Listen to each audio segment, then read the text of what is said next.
تعالیٰ اس میں ارشاد فرماتا ہے فَأَمَّا مَنْ طَغَى وَآثَرَ الْحَيَاةَ الدُّنْيَا، جس نے سرکشی اختیار کیا اور دنیاوی زندگی کو ترجیح دیا، فَإِنَّ الْجَحِيمَ هِيَ الْمَأْوَى، تو اس کا ٹھکانہ جہنم ہوگا۔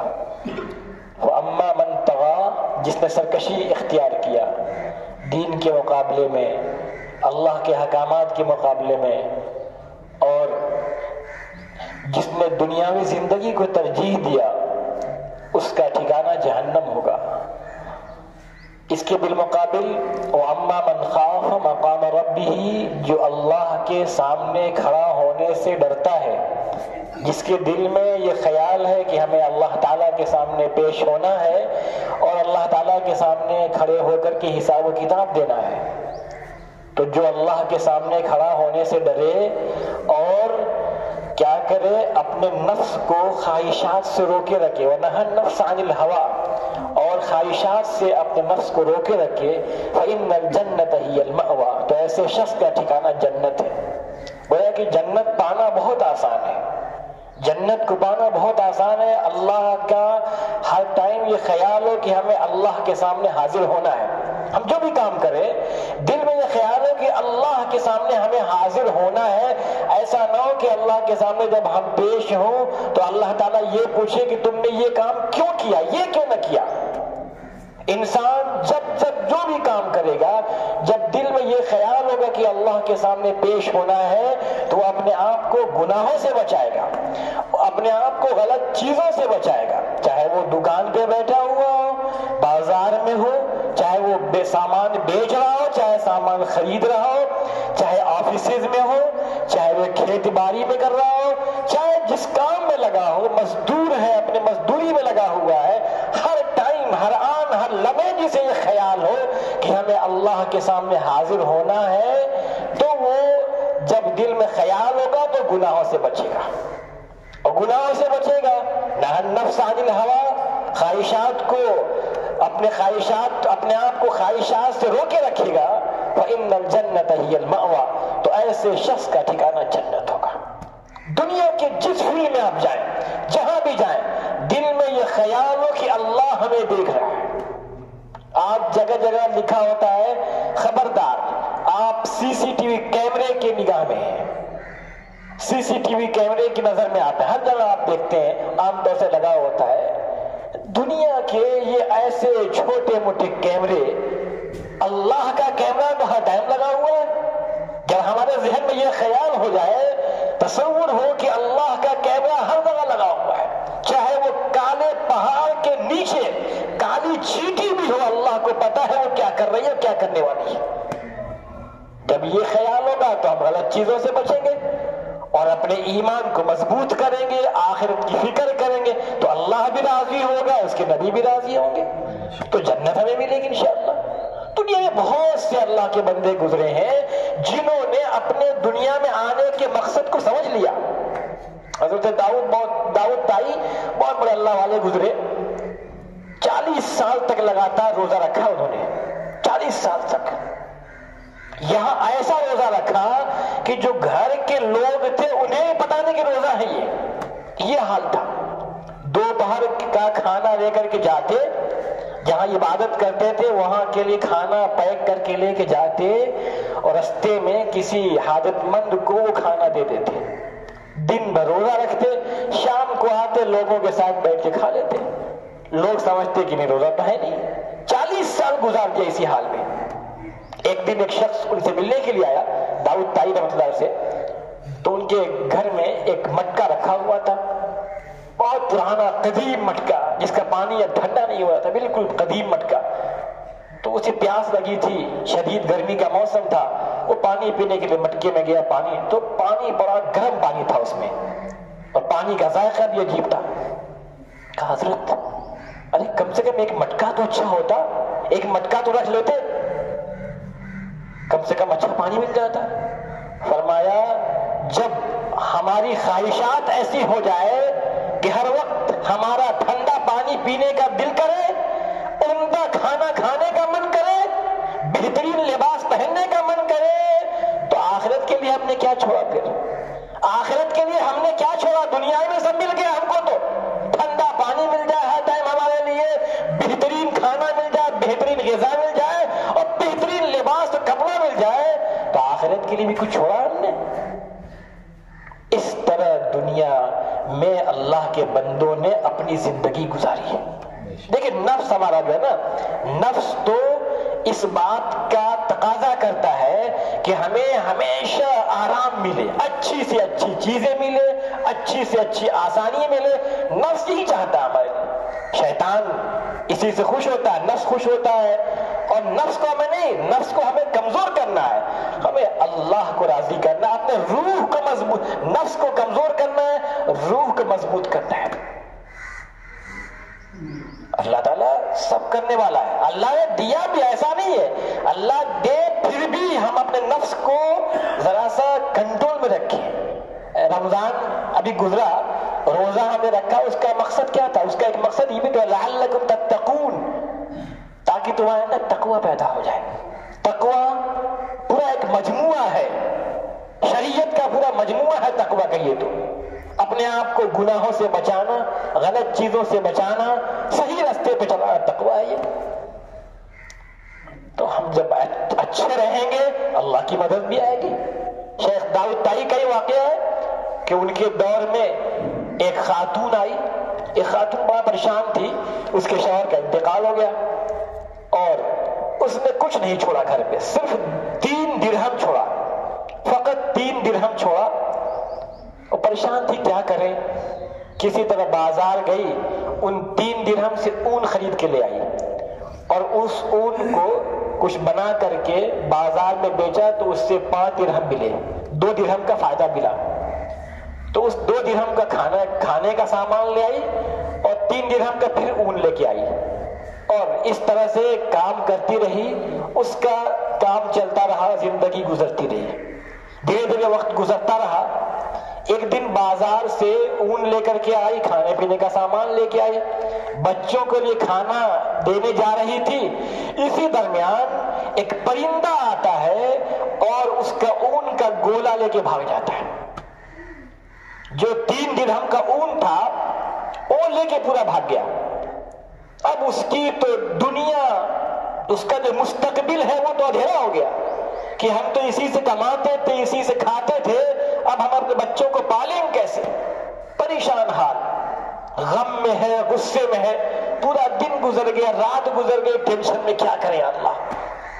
اگلے دن حضرت داؤد طائی کے پاس پہنچی، اپنا پورا واقعہ بتایا کہ میں بیوہ ہوں، شوہر کا انتقال ہو گیا، صرف 3 درہم بچے تھے، اسی طرح اس سے کسی طرح کام چلتا تھا، پورا واقعہ بتایا، اور کہ پرندہ آیا اون کا گولا لے کے چلا گیا۔ کہا یہ بتائیے ہمارا رب ظالم ہے کہ رحم دل ہے؟ اے داؤد طائی بتاؤ، رب ہمارا ظالم ہے کہ رحم دل ہے؟ اب داؤد طائی کہتے ہیں کہ میں کچھ جواب دیتا اس سے پہلے ہی ہمارے دروازے پہ دستک ہوئی۔ میں دروازہ کھولا تو 10 اجنبی لوگ نظر آئے، بالکل نئے لوگ۔ سلام کیا، کہا حضرت ہم سمندری راستے پہ سفر کر رہے تھے کشتی میں، ہماری کشتی میں سوراخ ہو گیا اور کشتی کے اندر پانی آنے لگا، ہم بالکل ڈوبنے کے قریب ہو گئے۔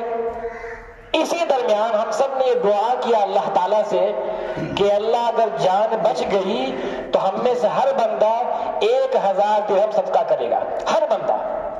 ہم لوگ 10 لوگ تھے، 10 نے یہ نیت کیا صدقہ کریں گے 1000 درہم۔ اس درمیان اللہ کی مدد آئی، ایک پرندہ اوپر سے اون کا ایک گولا ہمارے کشتی میں پھینک گیا، ہم نے اس اون کے گولے سے کشتی کے سوراخ کو بند کر دیا، جو پانی آیا تو اس کو ہم نے پھینک دیا، اس طرح ہم لوگ کی جان بچی۔ پھر ہم نے قریبی علاقے میں جو ساحل تھا، جو کنارہ تھا، وہاں رکے، ہم نے معلوم کیا کہ یہاں پہ کوئی معتبر آدمی ہو، تو انہوں نے داؤد طائی آپ کا نام بتایا، یہ 10,000 درہم صدقے کا ہے، یہ لے لیجئے، جسے ضرورت ہو اسے دے دیجئے گا۔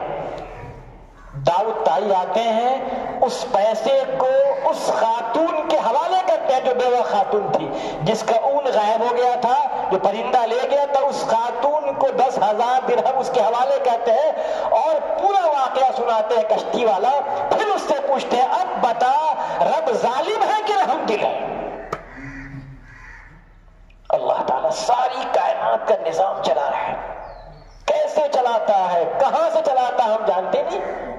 اسے معلوم ہے کہ کب کون سا کام کہاں کرنا ہے. ہم گھبرا جاتے ہیں، ارے ابھی تک ہمارا کام نہیں ہوا، بہت دن سے دعائیں کر رہے ہیں، یہ دعا قبول نہیں ہو رہی ہے، کیا کرے، بہت دن سے یہ ارمان ہے، یہ ہو ہی نہیں رہا. بسا اوقات کچھ چیزیں ہوتی ہیں جس میں تاخیر ہونا اللہ کی طرف سے ہمارے لیے بھلائی ہوتی ہے، خیر ہوتی ہے، اور کبھی کبھی وہ چیز نہ ملنا ہمارے لیے اچھا ہوتا ہے. اللہ جانتا ہے، سارے نظام کو چلا رہا ہے. الحمدللہ رب العالمین، تمام تعریفیں اس اللہ کے لیے ہے جو سارے عالم کا پالن ہار ہے، سارے عالم کا رب ہے. کیسے چلاتا ہے کوئی جانتا ہی نہیں. یہ واقعہ جو بتایا میں نے تذکرۃ الاولیاء میں لکھا ہوا ہے. اب مفتی تقی عثمانی صاحب کی کتاب ہے تراشے، اس میں بڑا عجیب و غریب بات لکھی اسی رب العالمین کے بارے میں کہ اللہ تعالیٰ پالن ہار ہے، دنیا کا نظام دیکھیے کیسے چلا رہا ہے. امام رازی کے حوالے سے لکھا ہے کہ امام حضرت ذی-النون مصری دریا کے کنارے جا رہے تھے، دریا کے پاس جا رہے تھے کپڑا دھلنے کے لیے، تو دیکھا کہ کنارے ایک کچھوا جا رہا ہے. جب آگے کچھوا نہیں، ایک بچھو بڑا سا جا رہا ہے. جب قریب پہنچے تو دیکھا کہ ایک کچھوا ہے جو وہاں کھڑا ہوا ہے، اور بچھو اچھل کے کچھوے کے پیٹھ پہ چڑھ گیا، اور وہ کچھوا بچھو کو لے کے چلا، اس پار پہنچا. اور یہ دیکھ رہے کہ بچھو سے کچھوے کی کیا دوستی ہے. اس پار پہنچا، یہ بھی پیچھے پیچھے لگ گئے، تو دیکھا کہ اس پار جانے کے بعد بچھو اتر گیا اور چلا گیا. ایک نوجوان ایک درخت کے نیچے سو رہا تھا، ادھر سے ایک سانپ بڑی تیزی کے ساتھ آ رہا تھا جو اس نوجوان لڑکے کو بس کاٹنے ہی جا رہا تھا. اتنے میں یہ بچھو گیا اور جا کر کے سانپ پہ حملہ کیا. دونوں میں لڑائی ہوئی اور بچھو نے سانپ کو مار دیا. پھر وہ بچھو واپس ہوا، کچھوا وہی انتظار میں تھا، اس کے پیٹھ پہ سوار ہوا اور کچھوا اس پار لے کے اس کو آ گیا اور چلا گیا.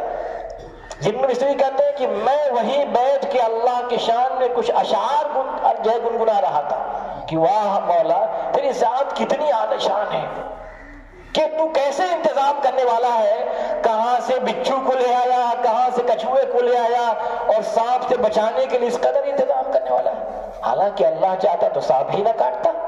اللہ کا انتظام ہے وہ کہاں سے کرنے والا ہے. جب وہ نوجوان جگا تو بتایا پورا واقعہ کہ حضرت میری زندگی تو گناہوں میں گزر رہی ہے، رب مجھے اتنا مانتا ہے، اس نے توبہ کر لیا، بڑا نیک بن گیا. پھر تو اللہ تعالیٰ ساری کائنات کے نظام کو چلا رہا ہے. ہمیں نہیں معلوم کہ کہاں سے کیسے انتظام کرتا ہے، کیسے کیسے انتظام کرتا ہے. ہم ایک روٹی بھی کھاتے ہیں تو ہم سمجھتے ہیں کہ ہماری محنت کی کمائی ہے. ارے ہماری محنت کی کمائی نہیں ہے، اللہ نے دیا ہے. گیہوں کے بیج کو آپ نے ڈال دیا زمین کے اندر، تو کیا زمین کے اندر گیہوں بھرا ہوا ہے؟ کیا زمین کے اندر دھان بھرا ہوا کہ نکل آیا اوپر؟ کچھ نہیں زمین کے اندر، چاہے کھود کے دیکھ لیجیے، کچھ نہیں زمین کے اندر. اللہ تعالیٰ نکالتا ہے تو پیداوار نکلتی ہے، اس کے ارادے کے بغیر، اس کے مرضی کے بغیر کچھ نہیں ہو سکتا ہے. اور بارش دیتا ہے تب بھی نکلتی ہے، سب وہی کرنے والا ہے. تو اللہ کی قدرت بہت بڑی، اس سے بڑا کوئی نہیں ہو سکتا ہے. تو ہمیں اللہ کی طاقت کا یقین کرنا ہے، اسی پہ توکل کرنا ہے، اسی کے حکم پہ عمل کرنا ہے، شریعت اسلامیہ پہ زندگی گزارنا ہے. اور ہر ٹائم ہر آن یہ خیال ہو جہاں بھی جائیں کہ اللہ دیکھ رہا ہے. CCTV کیمرہ تو بعد میں، پہلے یہ خیال ہو کہ اللہ دیکھ رہا ہے. وَأَمَّا مَنْ خَافَ مَقَامَ رَبِّهِ وَنَهَى النَّفْسَ عَنِ الْهَوَىٰ، کہ جس نے اپنے آپ کو یہ خیال کر لیا کہ اللہ کے سامنے ہمیں حاضر ہونا ہے، اللہ کے سامنے حاضر ہونے سے وہ ڈرا اور اپنے آپ کو خواہشات سے روکے رکھا، فَإِنَّ الْجَنَّةَ هِيَ الْمَأْوَىٰ، تو جنت اس کا ٹھکانہ ہوگا. تو جنت جسے ملے گی وہ کامیاب ہو گیا. انسان کی سب سے بڑی کامیابی یہی ہے کہ جنت مل جائے. دنیا کی زندگی کچھ ہے اس کے مقابلے میں؟ دنیا کی زندگی کچھ نہیں ہے. یہ زندگی تو چند دنوں کی ہے، یہ زندگی کی کچھ گارنٹی بھی نہیں ہے. مرنا سب کو ہے، بڑھاپا بھی آنا ہے اگر زندگی اس طرح رہی تو، وہاں نہ کبھی بڑھاپا آنا ہے، نہ کبھی موت آنا ہے، نہ کبھی بیماری آنا ہے، نہ کبھی کوئی تکلیف ہونا ہے، نہ کوئی ٹینشن ہونا ہے، نہ کوئی غم ہونا ہے، نہ کمانے کی ضرورت ہے، نہ کھانا بنانے کی ضرورت ہے، کوئی طرح کی ضرورت نہیں، یہاں تک کہ پیشاب بہانے کی بھی ضرورت نہیں، سب کچھ اللہ کی مرضی سے، ایک ہلکی سے ڈکار آئی، خوشبو آئی، سب ہضم۔ کہاں سے اتنی بڑی نعمت ملنے والی ہے؟ اللہ تعالی ہم سب کو صحیح باتوں پہ عمل کرنے کی توفیق عطا فرمائے۔ وآخر دعوانا الحمدللہ۔